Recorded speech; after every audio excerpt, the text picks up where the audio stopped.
bahwa untuk menghindari terjadinya kekosongan kepala daerah pada 1 Januari 2005, adapun pilihan waktu pemungutan suara Pilkada serentak tahun 2024 disarankan pada bulan September 2024. Dari sisi urgensinya menurut kami kurang tepat alasannya.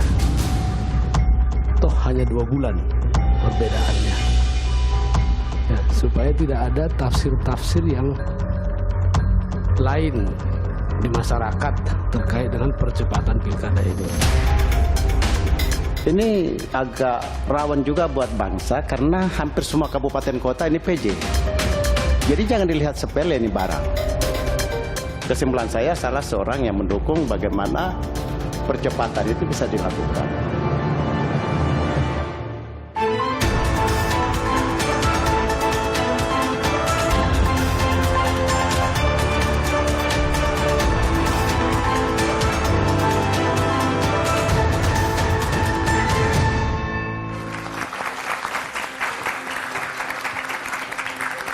Selamat malam saudara, rencana pemerintah memajukan Pilkada 2024 2 bulan dari jadwal semula mengundang pro dan kontra. Mulai dari rakyat kebanyakan hingga para anggota Dewan di Senayan. Beragam keraguan dan kecurigaan pun muncul ke permukaan. Mulai dari soal kesiapan penyelenggara negara hingga alasan dan latar belakang dari usulan yang mengundang banyak pertanyaan. Pemerintah berdalih memajukan pilkada dilakukan agar daerah tidak mengalami kekosongan kekuasaan. Namun ada juga yang melempar tudingan usulan ini diajukan demi mengamankan keluarga Presiden Jokowi yang kemungkinan akan ikut pilkada serentak tahun depan. Benarkah demikian? Kita akan membahasnya bersama sejumlah narasumber. Sudah hadir Dedi Yefri Sitorus, politisi PDI Perjuangan. Bung Dedi, selamat malam. Malam semua. Hadir pula Saleh Partaunan Daulay, Ketua Fraksi PAN. Selamat malam, Bung Saleh. Malam, Assalamualaikum warahmatullahi Waalaikumsalam warahmatullahi wabarakatuh. Juga hadir Diska Putri Pamungkas, jubir Partai Demokrat. Selamat malam, Diska. Dan Habibur Rahman, Wakil Ketua Umum Partai Gerindra. Selamat malam. Assalamualaikum. Waalaikumsalam.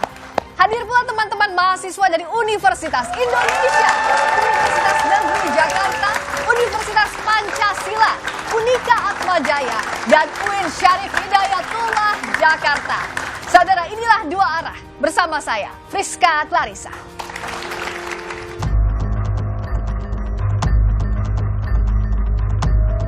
Adapun pilihan waktu pemungutan suara Pilkada serentak tahun 2024 disarankan pada bulan September 2024. Ini juga untuk pertimbangan bahwa ada waktu yang cukup sampai dengan proses sengketa.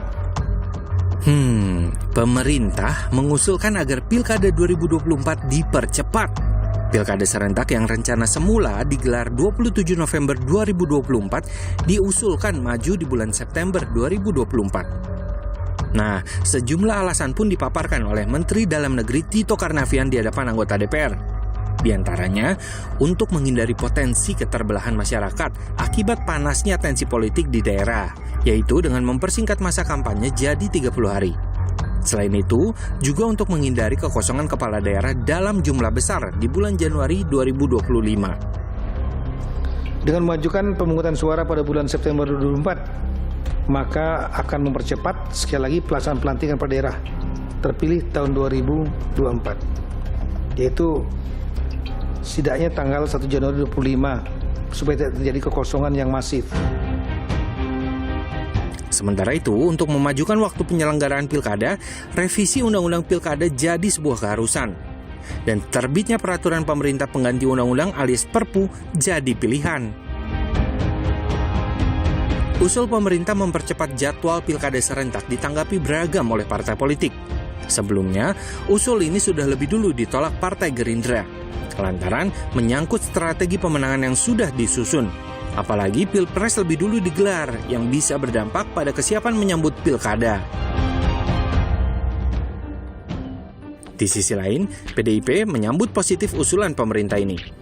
Ini ditunjukkan dengan mendukung terbitnya peraturan pemerintah pengganti undang-undang atau Perpu untuk percepatan Pilkada serentak 2024 mendatang. Usulan pemerintah memang layak dicermati dan dikritisi. Pasalnya, penetapan pilkada serentak pada 27 November 2024 sudah melalui pembahasan panjang, serta disepakati bersama antara penyelenggara pemilu, DPR, serta pemerintah pada Januari 2022 lalu. Usul ini wajar kalau memancing tanda tanya, bahkan memunculkan kecurigaan. Bagaimana tidak, bahwa percepatan pilkada tidak hanya langkah antisipatif menghindari kekosongan posisi kepala daerah di Januari 2025. Tapi ada yang menduga ini dilakukan untuk mengamankan keluarga Presiden Jokowi yang kemungkinan akan maju di pilkada serentak tahun depan. Apa iya? Dan juga kehadiran panelis malam hari ini Titi Anggraini, anggota Dewan Pembina Perludem. Selamat malam, Mbak Titi. Malam, Mbak Puspa. Saya buka pertanyaan malam hari ini dari Bung Dedi. Kalau menurut Bung Dedi, ini harus dipercepat atau tidak? Baiknya dipercepat atau tidak ke September 2024? Kenapa? Ya kalau lihat judulnya pilkada dimajukan, siapa diuntungkan? Kalau menurut saya rakyat yang diuntungkan. Kenapa? Kenapa? Pertama tentu dengan mempercepat pilkada ini, maka perintah filosofi keserentakan pemilu itu bisa dipenuhi. Kenapa dulu kita mengadakan pilkada serentakan? Banyak alasannya. Nah, pilkada serentak itu tidak hanya pencoblosannya, tetapi juga pelantikan, periodisasi. Coba bayangkan kalau ini tidak sama pelantikannya, ada yang Januari, ada yang nanti sampai pertengahan tahun karena konflik di Mahkamah Konstitusi misalnya, nggak tercapai itu keserentakan. Kalau keserentakan itu tidak tercapai, maka sinkronisasi proses pembangunan, perencanaan pembangunan, APBN dan segala macamnya itu bisa nggak ketemu juga, Mbak. Ya, dan itu juga berpotensi membuat situasi yang seperti sekarang terulang lagi, banyak PJ yang melaksanakan. Ini kan menjadi persoalan bagi kita gitu. Ini juga beresiko untuk semua. Jadi esensinya serentak dan terlalu banyak PJ. Kalau misalnya tidak dilaksanakan September, Bung Habib, kenapa Gerindra nggak setuju? Nggak, saya mengkritisi juga judul tadi yang mengutip statement saya tidak secara utuh. Ya. Saat itu ditanyakan inisiatif KPU untuk merubah jadwal menjadi lebih cepat. Tentu kalau yang menjadi inisiator KPU menurut saya tidak tepat. Kenapa? Karena soal jadwal ini diatur di undang-undang. Ya, di pasal 200 Undang-Undang Pilkada jelas tanggalnya disebutkan. Nah, oleh karena itu terkait perubahan jadwal, maka dua hal yang penting, yaitu pertama dasar hukumnya, yang kedua rasionalitasnya. Nah, kalau dasar hukumnya nanti disampaikan kemarin dalam rapat terakhir oleh Pak Tito Karnavian di Komisi 2, kurang lebih melalui Perpu, menurut saya nggak ada masalah. Karena kan itu salah satu cara demokratis untuk merubah ketentuan. Pemerintah menerbitkan Perpu, lalu DPR memiliki hak untuk menyatakan pendapat setuju atau tidak. Nah, setuju atau tidak ini kan tergantung rasionalitasnya. Nah, rasionalitasnya kalau semata-mata hanya menghindari keterbelahan, polarisasi memang kurang kuat. Tetapi kalau alasan terbaru yang disampaikan Kemendagri, misalnya bagaimana kita bisa memiliki pemimpin yang efektif di Januari 2025, menurut saya itu layak untuk didiskusikan. Ya. Jadi keputusannya nanti akan secara resmi Gerindra disampaikan oleh wakil kami di Komisi 2 DPR RI. Layak didiskusikan, tapi apa catatannya dari Gerindra? Ya itu dia, kalau alasannya hanya menghindari polarisasi, menurut saya kurang pas ya, karena namanya polarisasi itu bukan tergantung dengan jadwal. Jadi kampanye juga penting bagi semua pasangan calon di pemilihan kepala daerah untuk menyampaikan visi, misi, dan program. Itu juga hak rakyat ya untuk mendengarkan isi kepala apa gagasan para calon-calon tersebut. Jadi kalau alasannya hanya itu saya kurang sepakat. Tetapi kalau alasannya bahwa kita perlu mengawal keserentakan ini lalu di Januari ya kan, kita perlu pemimpin yang sudah efektif, menurut saya itu cukup masuk akal. Jadi tepuk tangan dulu untuk Bung Habib tadi. Ada beberapa catatannya, termasuk kalau Bung Saleh Pemilu Indonesia ini kan termasuk yang paling kompleks. Kita tahu lah ada berbagai layernya, kabupaten, kota, provinsi sampai nasional. Kalau ini dipercepat, risiko kegagalan juga bukankah lebih tinggi? Jadi kalau itu pertanyaannya tentu kita harus mengutip pernyataan Ketua KPU. Ketua KPU Hasyim Asy'ari pernah menyampaikan di publik secara terbuka dan saya kira jejak digitalnya pun masih ada. Dia mengatakan bahwa apabila dipercepat pelaksanaan pilkadanya pada bulan September 2024, maka KPU siap menyelenggarakannya secara nasional. Itu artinya dia sudah menghitung seluruh perangkat, aparatur, dan jaringan penyelenggara pemilu di seluruh Indonesia, baik KPU maupun Bawaslu, itu sudah siap melaksanakan. Jadi karena itu kalau misalnya tadi dasar hukumnya nanti keluar, misalnya Perpu sudah lahir, berarti ada dasar hukum, kemudian penyelenggaranya juga siap, masyarakat juga senang. Tadi kalau kata Pak Dedi bahwa yang diuntungkan adalah masyarakat, saya kira nggak ada alasan untuk katakanlah tidak menerima ya percepatan itu. Dan kalau saya tambahkan sedikit tadi, Pak Dedi, bahwa memang masyarakat diuntungkan. Kenapa? Karena nanti calon-calon alternatif untuk jadi kepala daerah juga akan semakin banyak. Mengapa? Karena selama ini itu anggota DPR itu tidak katakanlah berminat dalam tanda petik untuk mencalonkan diri jadi kepala daerah. Kenapa? Karena mereka harus disuruh mundur. Mundur dulu dia dari anggota berisiko DPR. Begitu Bung Saleh kalau mundur dulu. Ya kalau dia mundur nggak terpilih dia kepala daerah kan dia beresiko nggak terpilih lagi jadi anggota DPR. Akhirnya apa? Akhirnya dia nggak berminat lagi untuk apa maju jadi kepala daerah. Tapi kalau misalnya mereka diperbolehkan seperti ini, katakanlah September dia ikut pilkada. Lalu alhamdulillah karena dia memang tidak ada resiko apa-apa untuk mundur jadi anggota DPR, maka dia terpilih katakanlah misalnya jadi kepala daerah, maka kepala daerahnya kan kompetitif.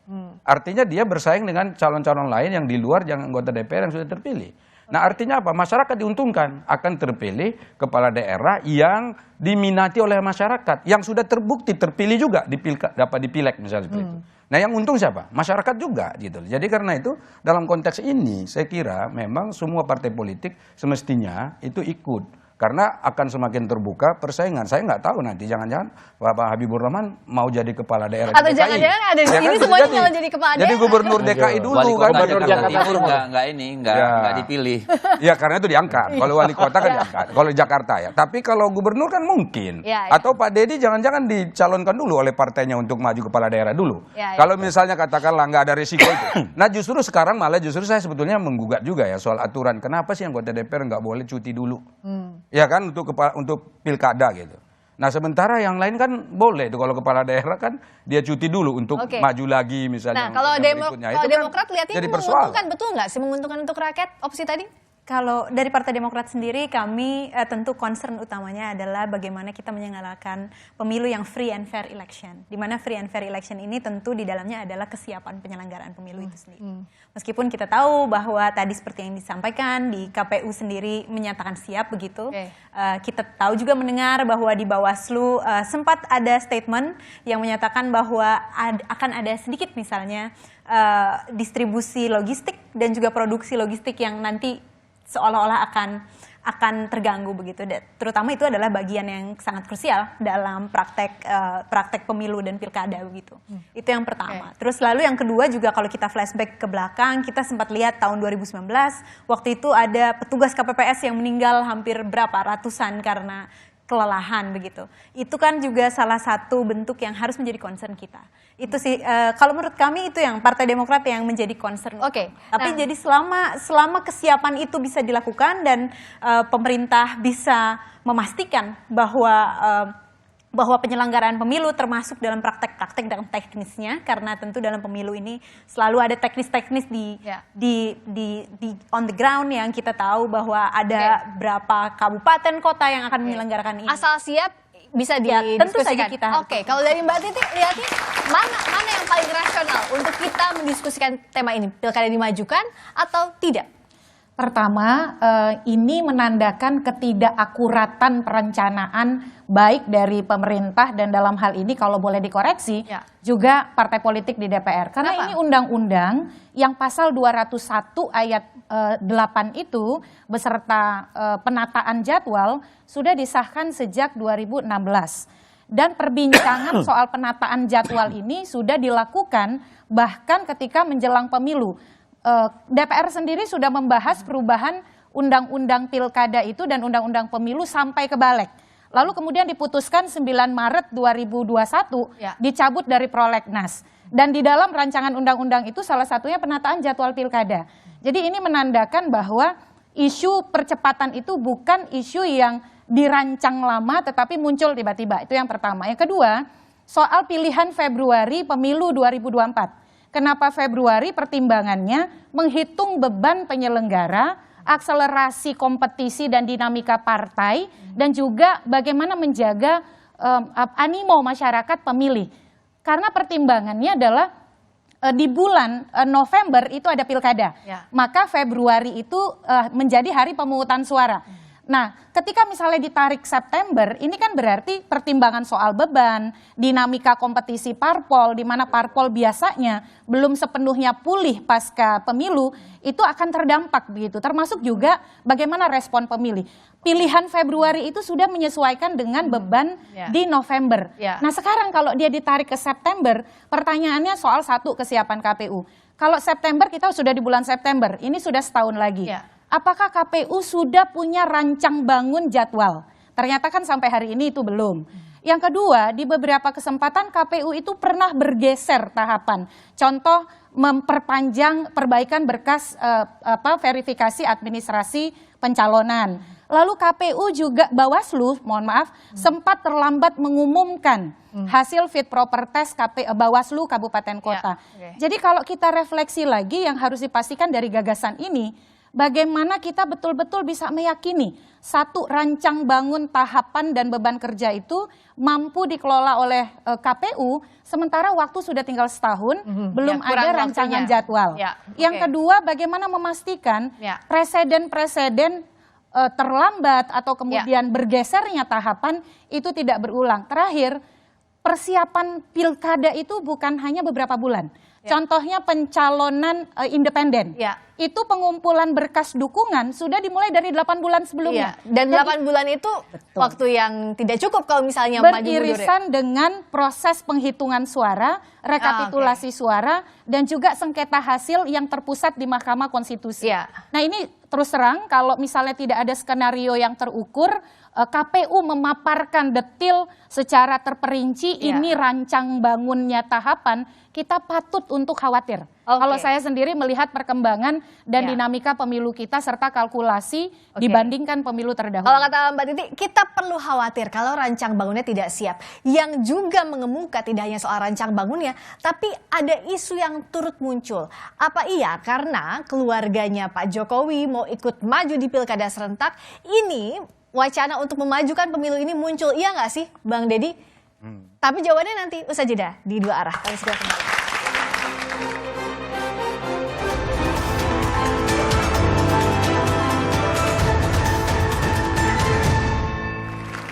Masih di Dua Arah, saya ke Bung Deddy menjawab pertanyaan yang tadi. Gimana Bung Deddy, apakah relevan isu dinasti politik karena rencananya Mas Gibran dan Mas Bobi akan maju di tengah Pak Jokowi masih menjabat kalau September? Iya, ke sana arahnya atau tidak ada hubungannya? Sebenarnya kasihan ya jadi keluarga Pak Jokowi dan jadi Pak Jokowi. Setiap hari dilempar isu-isu fitnah yang kebangetan kalau menurut saya ya. Seolah-olah negara ini dikelola dengan begitu jahatnya. Saya kira tuduhan-tuduhan jahat itu akan dibuktikan sendiri oleh waktu lah. Jadi ya, kalau kita melayani, jahat kalau kata PDI. menurut saya tuduhan jahat. Ya masa iya partai-partai ini bisa dikendalikan kayak begitu? Ya masa iya masyarakat di lapangan, saksi-saksi calon yang berkontestasi bisa dikerjain sedemikian rupa? Menurut saya is too much lah.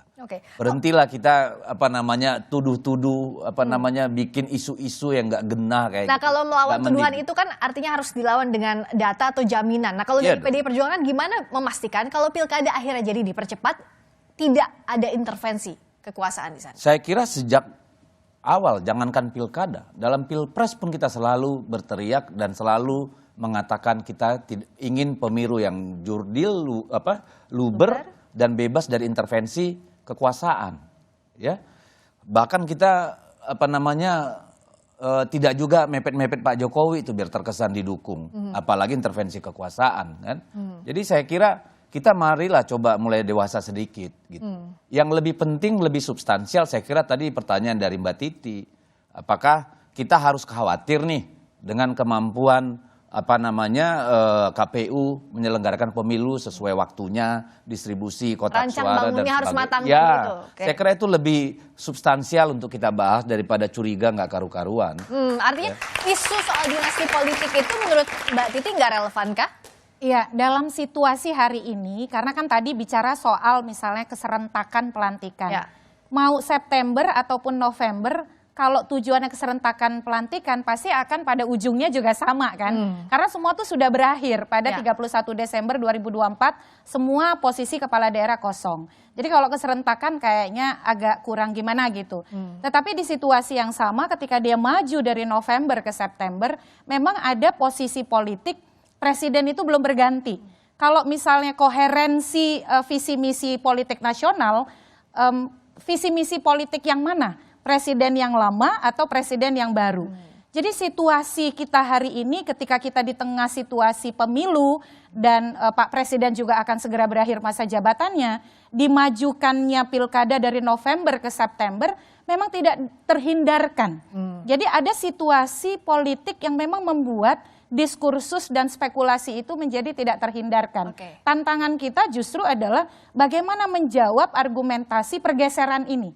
Karena menggeser agenda politik yang mestinya menjadi agenda politik pertama presiden terpilih, menjadi agenda politik yang masih masuk dalam lingkup masa jabatan presiden kita hari ini, dan dilalahnya gitu ya, juga ada keluarga presiden. Itu memang tidak terhindarkan dalam dinamika politik dan diskursus politik, akhirnya seperti itu. Oke, kalau tidak terhindarkan gimana Bung Dedi? Tadi Ya kalau tidak terhindarkan nggak usah dihindari.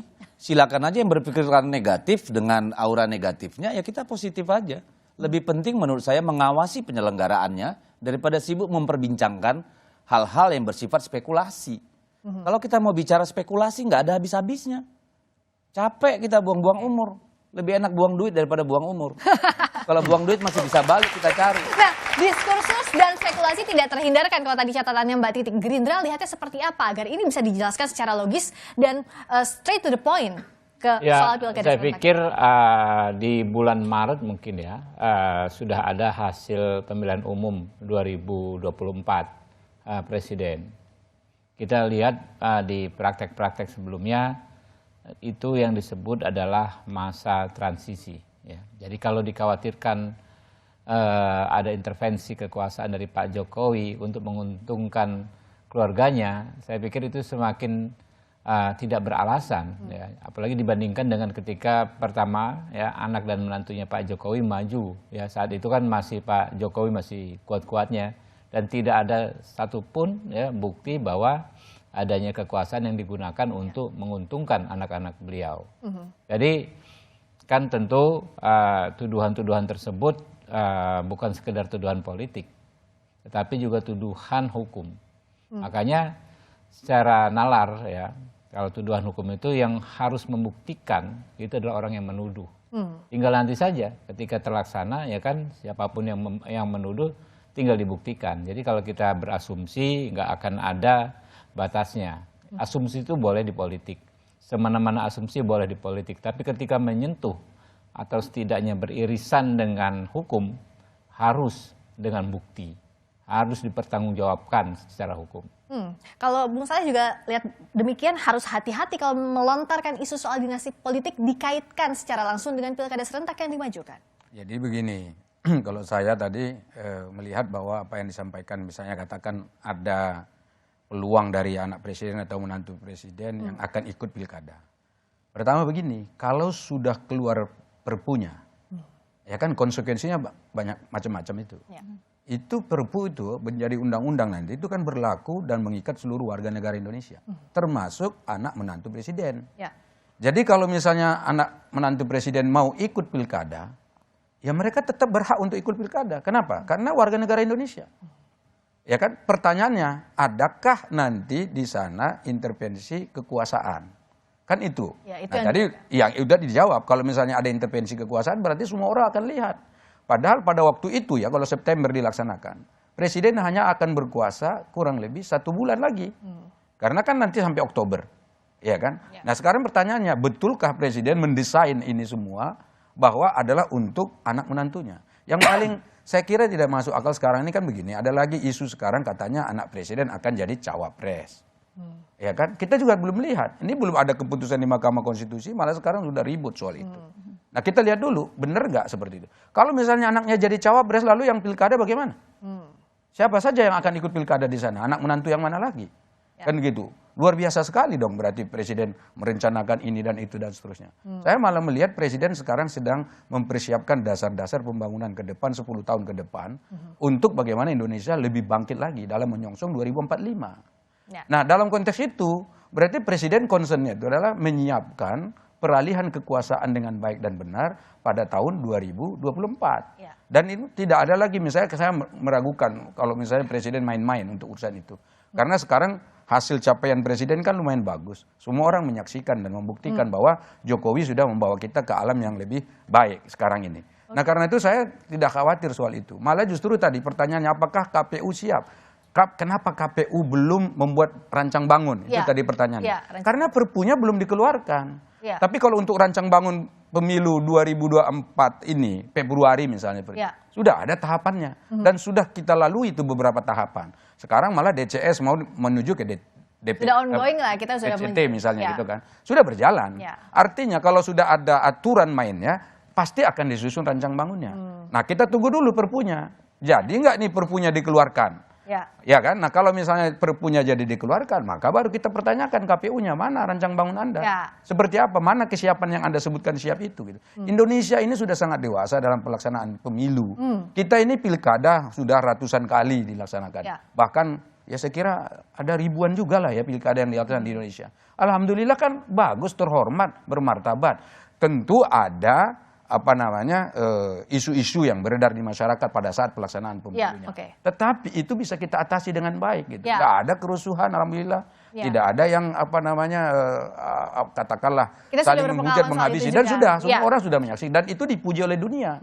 Nah, mungkin kalau misalnya kita melaksanakan pemilu serentak di masa yang akan datang ini pada katakanlah September 2024, saya tidak ada kekhawatiran apa-apa. Apalagi jaminannya tadi. Tidak ada kekhawatiran apa-apa kalaupun dimajukan. Tapi yang jadi catatan tadi rancang bangun seperti yang Mbak Titi bilang. Tapi kan juga yang harus jadi catatan bagaimana ini kalau ada kekosongan kekuasaan. Misalnya taruhlah November ke Januari. Itu kan juga harus dipikirkan bagaimana untuk mematangkan pertanyaan-pertanyaan ini Mbak Titi. Tapi jawabnya nanti usai jeda di Dua Arah. Kami silakan.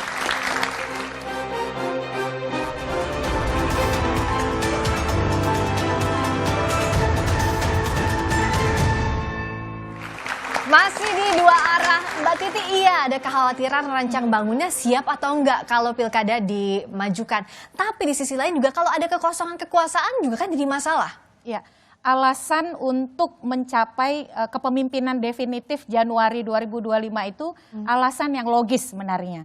Karena bagaimanapun kalau dibiarkan kosong, misalnya masih belum ada keterpilihan di Januari 2025, maka 37 gubernur itu akan penjabat. 508 kabupaten kota itu juga akan dipimpin oleh penjabat.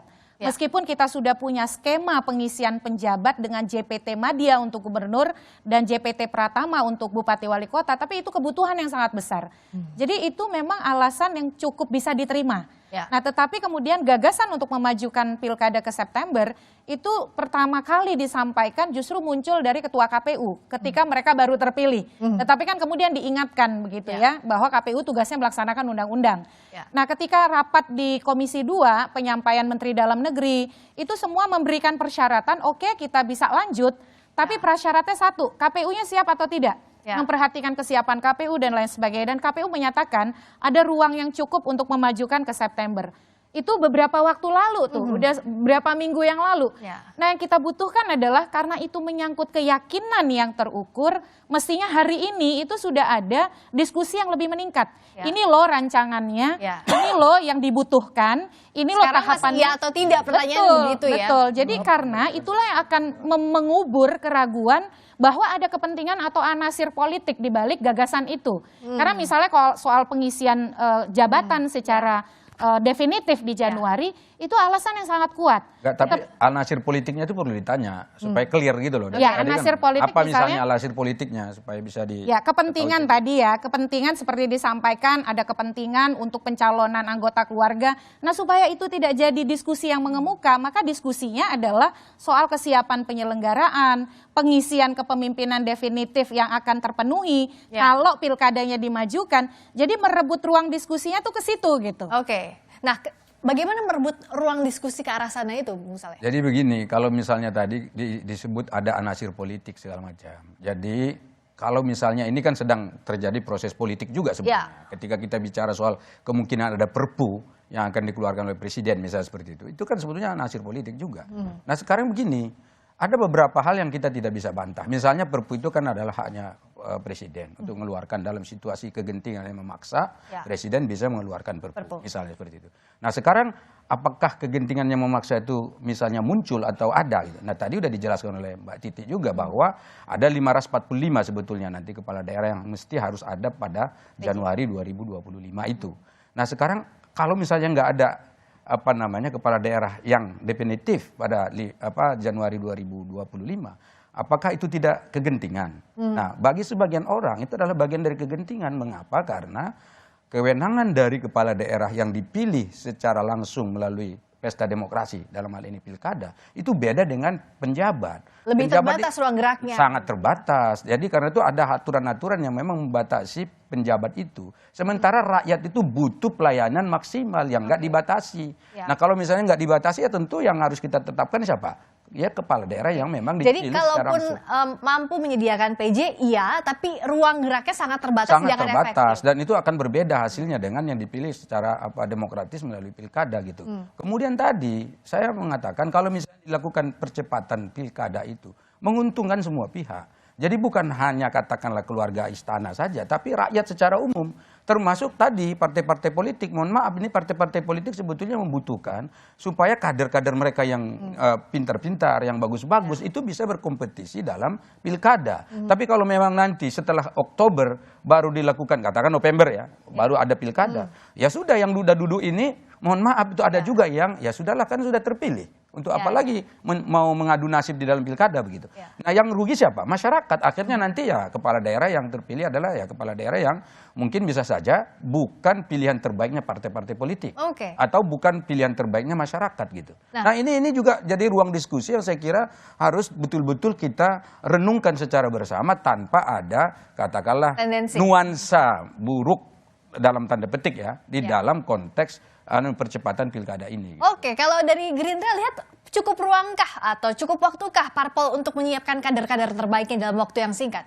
Ya justru akan lebih mudah ya, karena memang harus diakui stok politisi yang paling banyak itu kan di DPR ya. Dan kalau sudah terpilih berarti kan dia sudah teruji ya, menjadi anggota DPR sudah teruji. Pemilihnya setidaknya 250.000 orang, misalnya kan begitu. Jadi kalau memang dengan skema yang baru ini memungkinkan orang yang terpilih menjadi anggota DPR di periode besok, ya kan ya, pasti akan lebih kompetitif, ya, akan lebih kompetitif dan partai-partai politik tidak akan kesulitan juga mencari kader-kadernya yang untuk dicalonkan menjadi kepala daerah. Kalau Demokrat lihat ini menguntungkan juga atau enggak serta merta? Tentu kalau kami bukan masalah untung atau rugi, tapi bagaimana penyelenggaraan pemilu ini bisa sesuai, bisa jujur dan adil, lalu kemudian juga dilakukan dengan baik begitu.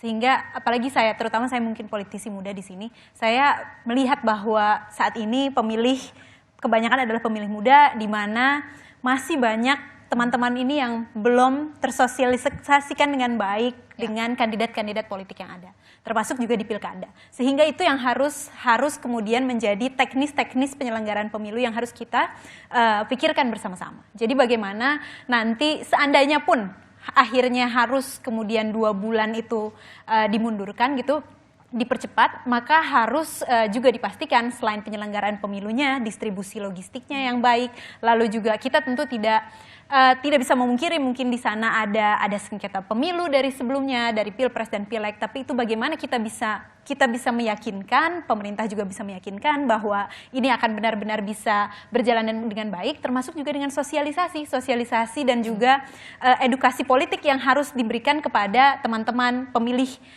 pemula yang saat ini bahkan mencapai 50% misalnya begitu. Jadi itu yang menurut saya harus juga menjadi concern. Menjadi concern utama adalah bagaimana pilkada dan juga terutama pilpres dan pileg yang kemudian serentak ini juga harus memfasilitasi edukasi politik yang baik terhadap teman-teman yang menjadi pemilih pemula saat ini gitu. Logis terkejar atau tidak, Bung Deddy? Tadi kekhawatirannya Demokrat logis terkejar atau tidak secara teknis? Saya kira yang bisa jawab kan KPU, dan KPU sejak awal sudah mengatakan siap. Dan kita kan sudah belajar banyak dari pengalaman-pengalaman di masa lalu. Dan karena ini datang dari pemerintah usulan perpunya sebenarnya, tentu kan mereka sudah membuat hitungan. Ya, tugas kita adalah meyakinkan bahwa nanti pelaksanaan pilkada itu benar-benar luber, jurdil. Kan itu saja urusan kita kalau menurut saya. Dan menurut saya juga jangan terlalu berprasangka lah sama Pak Jokowi, karena misalnya begini, itu kan nanti bulan September, itu less than a month. Kurang dari 1 bulan sebelum beliau menyelesaikan masa jabatannya. Ya masa iya bisa ngatur-ngatur orang? Saya kira setelah 14 Februari aja, itu konstelasi akan segera berubah. Dan saya yakin juga Pak Jokowi pasti ingin mewariskan anak-anaknya ini menjalani kehidupan politik yang sehat dan matang. Bayangkan kalau beliau misalnya cawe-cawe memenangkan anaknya, lalu apa yang dia sisakan? Anak-anak itu masih muda-muda. Gitu, apa masa cuma 1 periode berikutnya doang? Kan saya kira tidak seperti itu. Jadi prasangka buruk seperti itu saya kira walaupun mungkin menjadi katakanlah discourse di antara kita, tetapi jangan hidup di masa depan nanti cemas. Kalau cemas nanti gampang galau. Aduh. Ya, jangan gitu. Jadi mari kita menghadapi masa depan ini dengan keyakinan yang terukur. Jadi kalau tadi menyambung Mbak Titi, kalau kita mau yakin ini memang bisa kita lakukan, ayo perpunya cepat diselesaikan. Begitu perpu selesai, maka rancang bangun persiapan pilkada yang dimajukan itu tentu kita akan bisa nilai. Sanggup nggak lu? Kira-kira seperti itu. Ya. Nah, apakah betul? Jadi kalau kita lihat sejauh ini, anasir politik yang muncul tidak terlepas dari aturan yang belum siap. Begitu Bung Deddy. Nah, aturan ini apakah sebenarnya harus segera dikebut dan mungkinkah dikebut? Ya harus dan mungkin.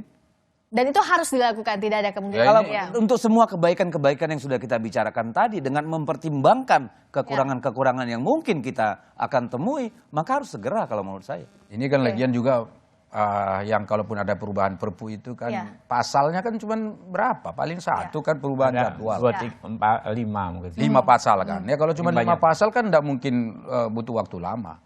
Ini kan masalahnya sekarang ini diskursus dikeluarkan dulu. Ini kan melihat nih animo masyarakat gimana. Apa namanya, kritik masyarakat seperti apa. Poinnya tadi udah betul misalnya apa keuntungan kerugian. Jadi ini tetap harus berada pada wilayah itu. Karena kalau misalnya hanya merubah 5 pasal tadi seperti kata Pak Habib tadi, mungkin ya nggak lama. Pasti nggak lama. Nah sekarang menjelaskannya begini, yang dipilih adalah jalurnya perpu. Bagaimana menjelaskan hal ihwal kegentingan memaksa yang jadi prasyarat untuk perpu, bukan revisi undang-undang. Bagaimana menjelaskan ini ke publik agar clear dan clean juga di mata publik. Usai jeda di 2 arah. Kami segera kembali.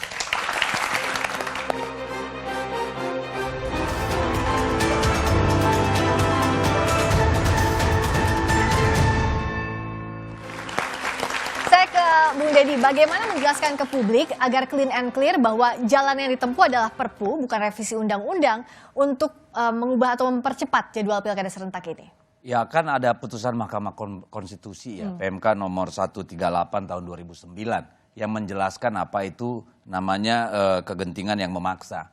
Dan saya kira alasan paling pentingnya adalah aturan yang ada itu tidak mungkin dibuat dalam waktu yang normal sebagaimana pembuatan undang-undang gitu, karena ini hanya sedikit yang harus diperbaiki. Jadi saya kira nggak perlu harus dicurigai lah. Ya. Jadi ini bisa kita lakukan, syarat-syaratnya terpenuhi menurut PMK tadi, dan mari kita song-song. Saya sih berharap 2024 semua urusan politik udah selesai nih. 2025 kita mulai dengan hidup baru. Ya, semoga tidak ada lagi pembelahan politik yang terlalu berlebihan. Kita sudah punya kepala daerah baru, sudah punya legislatif yang baru, punya presiden yang baru. Kita mulai lembaran baru dengan penuh semangat dan antusiasme kalau mau. Oke, inginnya selamat menempuh hidup baru kalau Bung Deddy. Nah, kalau baru lagi. Kalau Gerindra apa yang jadi catatan agar ya kalaupun dimajukan ini betul-betul siap, tidak ada anasir politik yang dicurigai? Ya justru itu jalan terbaik adalah melalui Perpu, ya karena memang kita dulu sempat persoalkan seperti statement saya yang dikutip itu, kalau jalan keluarnya tidak melalui Perpu, hanya di PKPU. Nah itu kan nggak mungkin ya, justru akan menjadi masalah baru, menjadi alasan terhadap ketidakabsahan pilkada tersebut. Perpu jelas ya. Kegentingan yang memaksa, sebab kalau tidak ada perubahan saya pikir memang banyak hal yang dikhawatirkan bisa terjadi, seperti yang disampaikan Pak Tito tadi kan, juga dibenarkan ya secara umum dibenarkan Mbak Titi juga ya. Lalu kemudian kekosongan hukum, iya kekosongan hukum karena kan nggak ada aturannya kalau nggak dimasukkan di dalam Perpu, dan Perpu tentu lebih sederhana prosesnya ya lebih cepat. Jadi sebenarnya ini bisa paralel. KPU juga bisa mulai menyiapkan turunan-turunan perpunya ya sambil Perpu tersebut mungkin sekarang sedang berproses di pemerintah untuk nanti diajukan kepada DPR. Kalau satu-satunya jalan juga Bung Saleh lihat ya lewat Perpu ini. Ya kalau mau cepat ya pakai Perpu itu. Tadi kan sudah dijelaskan oleh Pak Dedi. Kalau dia melalui jalur biasa pembuatan undang-undang kan harus melalui inisiatif DPR atau inisiatif pemerintah. Nah sekarang kan inisiatif DPR dan inisiatif pemerintah itu tidak mungkin menyelesaikan undang-undang ini dalam waktu yang cepat. Karena ada prosedur dan tentu saja mekanisme yang harus diikuti. Nah karena itu memang harus melalui Perpu ini. Dan menurut saya kalau memang serius itu mau melakukan percepatan maka Perpunya segera dikeluarkan. Dan nanti kita jangan lagi malah sibuk mempersoalkan ini ada nuansa politik, ada hal-hal yang tidak baik dan seterusnya. Menurut saya ini sangat diuntungkan semua pihak kok sebetulnya. Menurut saya ya secara objektif bahwa semua orang yang melihat pilkada kita ini sangat penting ya dalam rangka menyongsong tadi perubahan baru, ya saya kira ini. Karena gini loh, kalau kita flashback ke belakang nih, selama ini kalau bangsa kita ini selalu sibuk ngurusin pilkada. Di kabupaten sebelah selesai pilkada, 2 bulan lagi kabupaten sebelahnya lagi. 3 bulan lagi kabupaten sebelahnya lagi. Jadi selama 5 tahun proses kekuasaan dan kepemimpinan habis kita untuk nonton orang untuk pilkada. Tapi kalau kita serentak semua, begitu selesai pilkadanya selesai, semua pilpresnya selesai, maka yang kita lakukan 5 tahun berikut bersama-sama antara presiden, gubernur, kepala daerah, semua sampai ke tingkat desa itu semuanya adalah mengisi pembangunan. Nanti baru kita evaluasi lagi 5 tahun berikutnya. Ya, terima kasih Bung Saleh. Kalau dari Demokrat, kalau teknisnya matang nggak ada masalah berarti.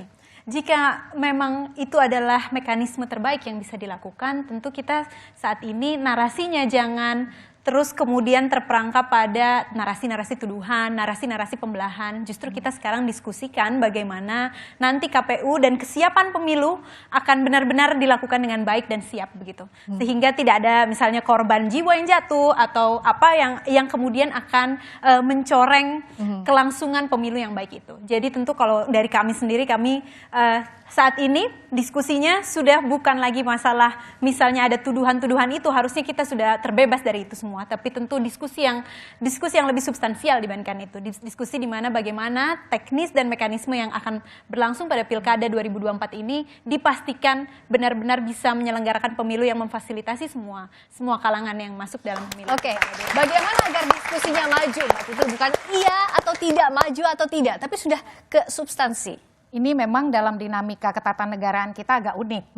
Karena Perpu yang biasanya kegentingan memaksa tapi sempat didiskusikan dengan parlemen. Dan itu memang dimulai ketika Perpu Pemilu ya, Perpu 1 2022. Nah ya, ini memang kalau saya sebagai dosen hukum suka ditanya mahasiswa, Bu kok kegentingan memaksa tapi sempat bahas bareng ya? Ya tapi ini kita diskusi yang lain. Nah yang kedua, memang isi Perpu ini kan tidak hanya berdampak pada September. Tetapi Mendagri mengatakan berharap bahwa masa kampanye diperpendek jadi 30 hari. Lalu penyelesaian sengketa proses lebih disederhanakan. Tidak hanya lewat PT Tun, tapi kalau bisa lewat PT UN. Itu mengubah rekonstruksi keadilan pemilu kita. Jadi lembaga peradilan, institusi peradilan pun harus menyesuaikan. Menata bagaimana kewenangan, menggeser kewenangan kalau memang jadi isinya seperti itu.